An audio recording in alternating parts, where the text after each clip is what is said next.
The Russian State Circus Company presents a documentary project. The Russian Circus on the other side of the ring.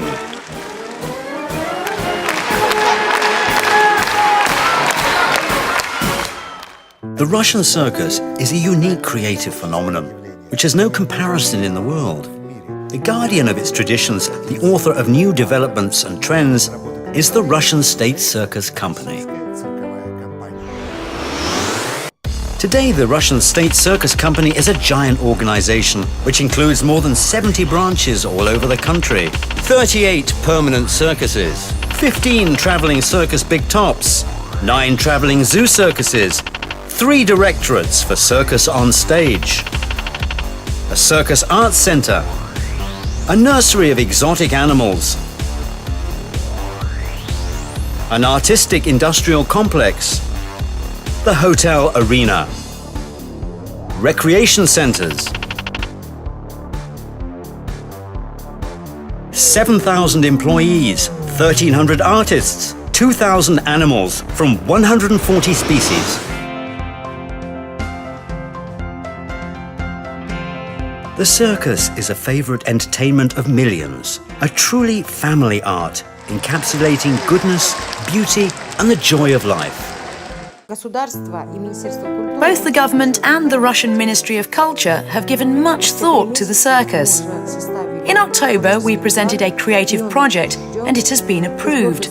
I'm proud to say that in 2013, even though we've been busy with the construction of our circus buildings, we produced 55 new performances.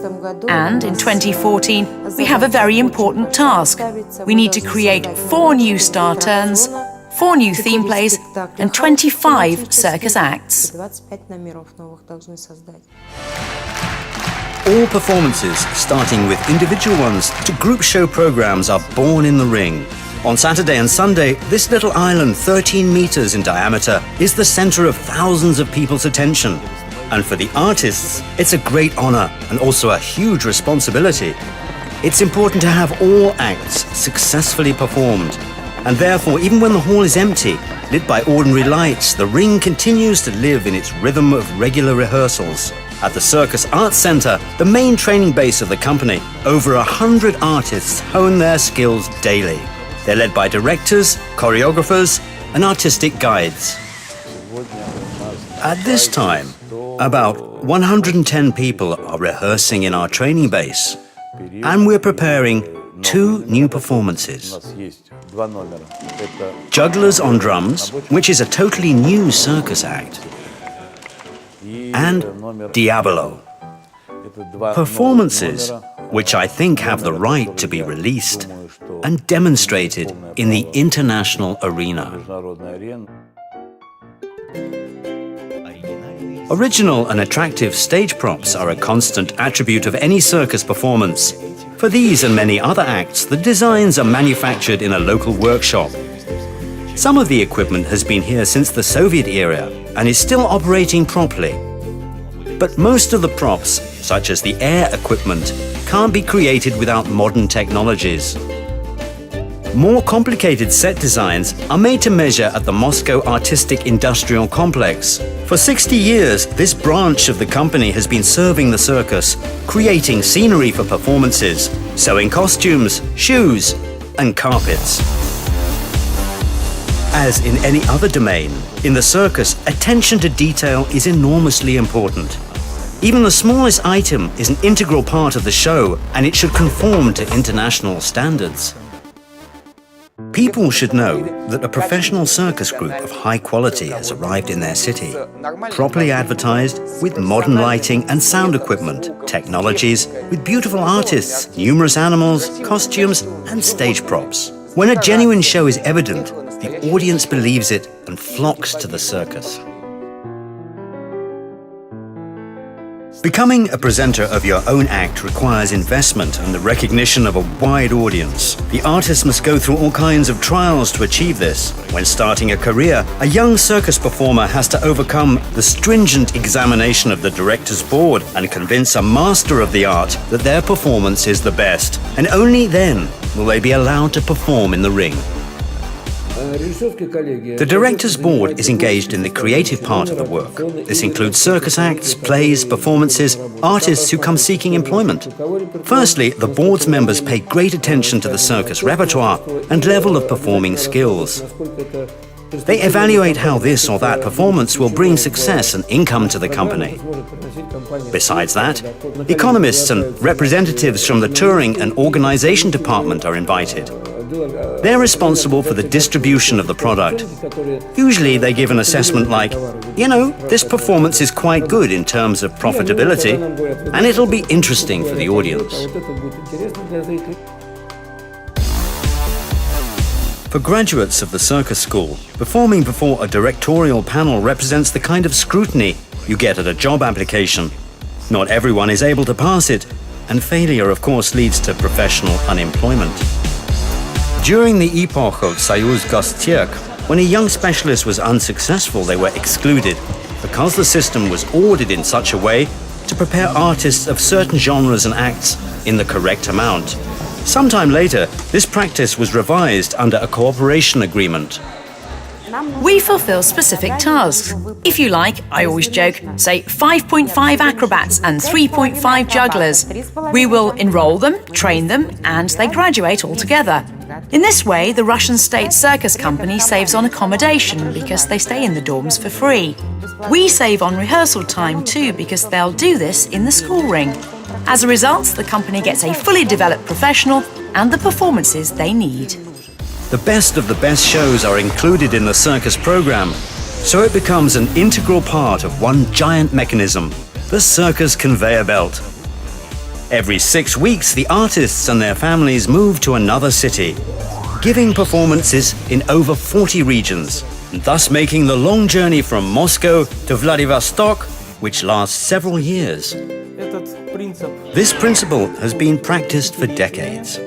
It appeared in Soviet times, and then it covered not only the territory of the Russian Federation, but also the 15 republics. This principle is so successful, and it gives audiences a chance to see all the acts over a certain period. And so, of course, it's preserved in our time. We can guarantee people a permanent job throughout the year. Apart from 3,000 people, animals also take part in the creation of circus shows. Perhaps they are the most favorite artists for both children and adults.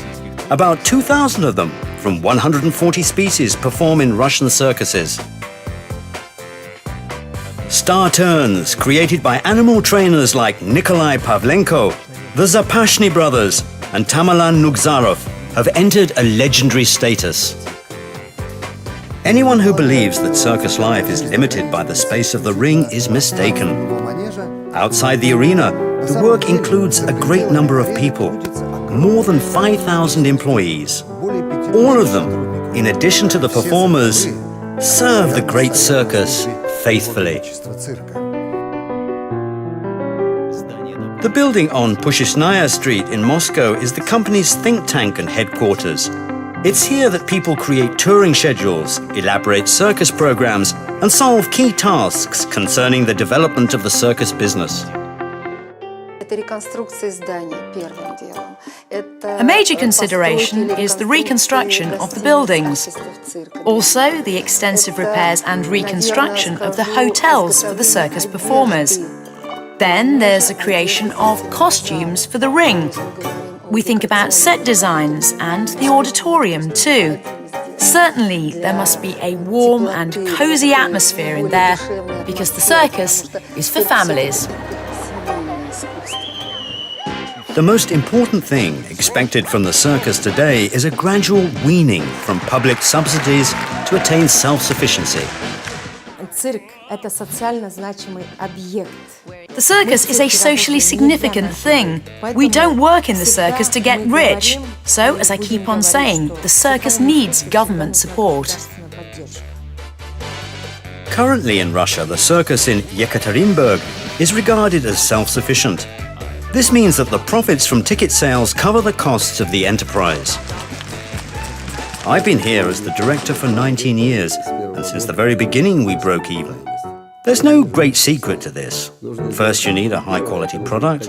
Then you must gain the trust of the audience and never let it go, or cheat on your promises. Then spectators will come. And of course, now the most difficult task for any circus is modernization and the updating of its premises. This naturally needs state assistance. Repair costs should not be lumped into the ticket price. The government allocates hundreds of millions of rubles in subsidies for the Russian state circus company's needs. Most goes to the reconstruction and restoration of buildings, many of which haven't been repaired for over 50 years. Federal funds aren't always enough, and until September 2013, regional authorities had no right to finance local circuses. Thanks to the amendment to Article 39 of the federal law, we've had a huge opportunity to develop the circus arts and to create new modern buildings in the regions.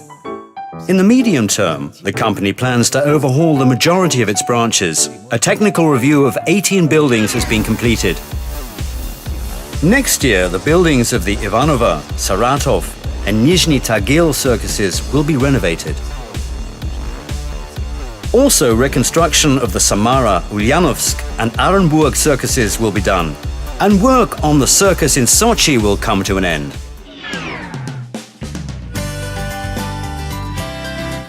Circus company employees believe that after the buildings are updated, it will be possible to arrange foreign circus performances all over Russia and promote tour exchanges of domestic and foreign troops.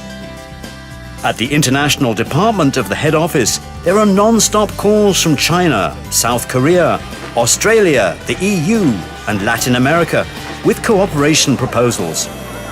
Wherever Russian artists perform, there is great success.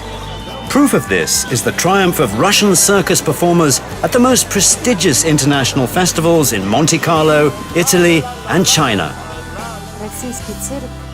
The Russian circus has always been a kind of hallmark of our country. We would really like for the circus arts to be recognized again as part and parcel of Russia's national heritage. Next year, the Russian circus celebrates its 95th anniversary. For this, the Russian State Circus Company is rehearsing several holiday performances. These will include both the masterpieces of classical circus art and completely new shows and star turns.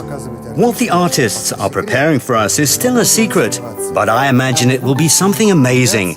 And not once during the performance, we'll exclaim, "Bravo!"